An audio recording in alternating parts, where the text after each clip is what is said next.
Hello everyone, আমি doctor রেশমি big derma থেকে। আজকে আমাদের টপিক অফ ডিসকাশন হচ্ছে হেয়ার ট্রান্সপ্লান্টের ক্ষেত্রে কোন প্রসেসটা সবথেকে ভালো। তো তার আগে আমরা কিছুটা বিষয়ের ব্যাপারে কথা বলে নেব। আমরা যখন হেয়ার ট্রান্সপ্লান্ট করি তো আমাদের 2 থেকে 3 বছরের মধ্যে পেশেন্টরা কমপ্লেন করে যে চুলটা পাতলা হয়ে যাচ্ছে, খালি খালি ফিল হচ্ছে, গ্রাফটের অ্যালাইনমেন্টটাও খুব একটা ভালো আসে না, এস্থেটিকের দিক দিয়েও খুব একটা ভালো রেজাল্ট পাওয়া যায় না। তো এবার এটার সলিউশন কি হতে পারে, কোন প্রসেসে আমরা হেয়ার ট্রান্সপ্লান্ট করলে আমরা এসব প্রবলেম ফেস করব না।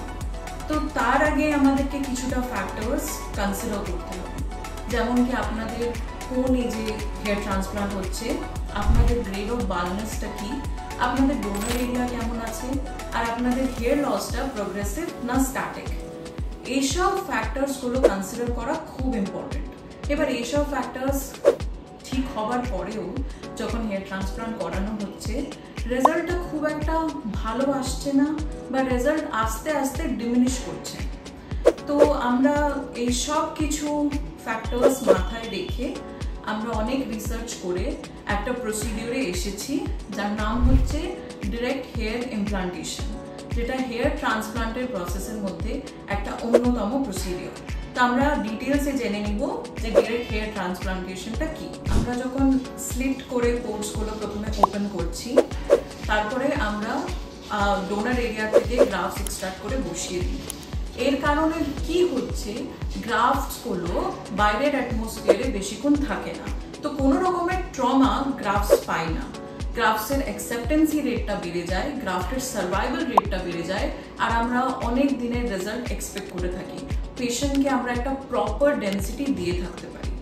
এবার আমরা ডিরেক্ট হেয়ার ইমপ্লান্টেশন বা রিয়েল টাইম হেয়ার ট্রান্সপ্লান্টের প্রসিডিওরের ব্যাপারে একটু ডিটেলসে জেনে নিব। সো ডিরেক্ট হেয়ার ইমপ্লান্টেশন বা রিয়েল টাইম হেয়ার ট্রান্সপ্লান্টে কিছুটা ক্রুশিয়াল স্টেপস রয়েছে।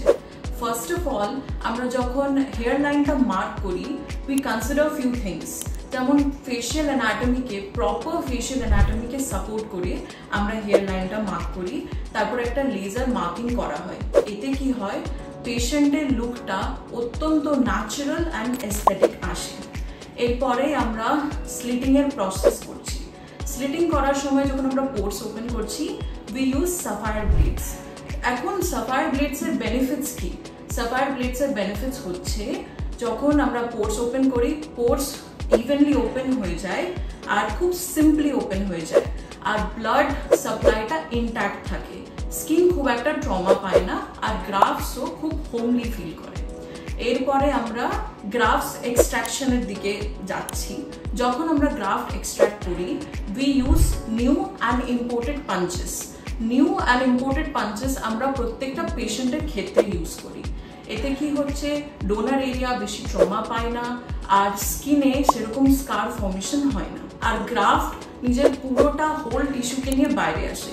তো উই মেক শিওর যখন আমরা সামনের দিকে এই গ্রাফটসগুলোকে বসাচ্ছি, গ্রাফট যেন কিছুক্ষণের মধ্যে, কিছু ঘন্টার মধ্যে যেন সেটেল হয়ে যায়।